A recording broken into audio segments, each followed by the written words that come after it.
Well, for the first 10 years I came back from Vietnam, I was like totally dysfunctional, alcoholic, druggy, practically homeless. And first time I came to the wall was in 1997, and I couldn't remember any names, and I was really disgusted with myself because I really didn't have any feelings or anything. Because I was still in denial, and I still wasn't in treatment. I was just dealing with stuff myself. And of course, this was not the case this time because I've been in treatment for 7 years now. So, a very emotional trip for me and stuff. So, sorry. And because I couldn't remember names, but since I've joined in my regiment association and doing stuff, I remember names and whatever. So, it's just much more heartfelt to be here. And sorry. He was our little brother. And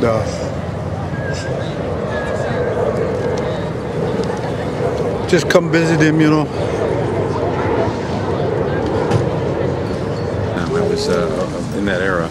Okay. But I was in high school, and we were from the same neighborhood with the guys who. So you knew them. Oh yes. But you later joined. Right. For example, one of my buddies, he was the president of my high school class. Last time I saw him, his name was on the wall. He was at my wedding reception. That's the last time I saw him. Yeah. Must be tough. Well, that's why we're here. So we find comfort and solace. he actually came to me one time in spirit, and he told me to let it go.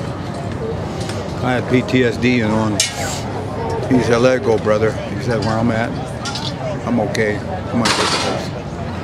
So it's just, honoring my brother. And we had six natives from our reservation was killed in Vietnam. And I got some other friends on there. So, it just pay tribute, bunch of guys from my platoon that passed away the year I was there. And this time with the A Company, 2nd and 35th Infantry Division, 3rd Platoon. My buddy's name was George Alexander Pace. He died on July 4th, 1967. He was serving as a chaplain's assistant during a mass. He had just received communion, and they came under mortar attack. And they couldn't save him. Well, when I go back home, I'm going to visit his grave.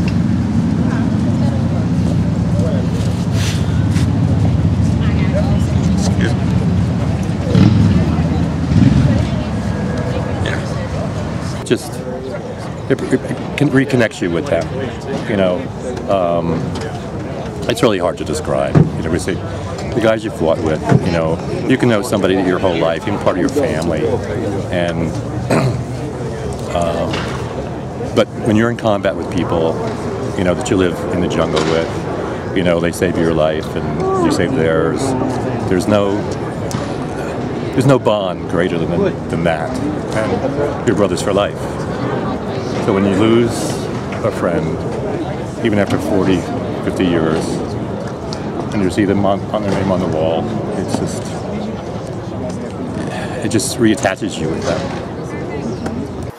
But in the gathering dusk from whatever approach I could have taken, this black wall seemed to emerge out of a cut in the ground, and with the precision of its angles, cast even greater solemnity and power on the surrounding area. A mix of emotions about loss, about pain, of innocence ceded, and young lives too soon relinquished. I was moved.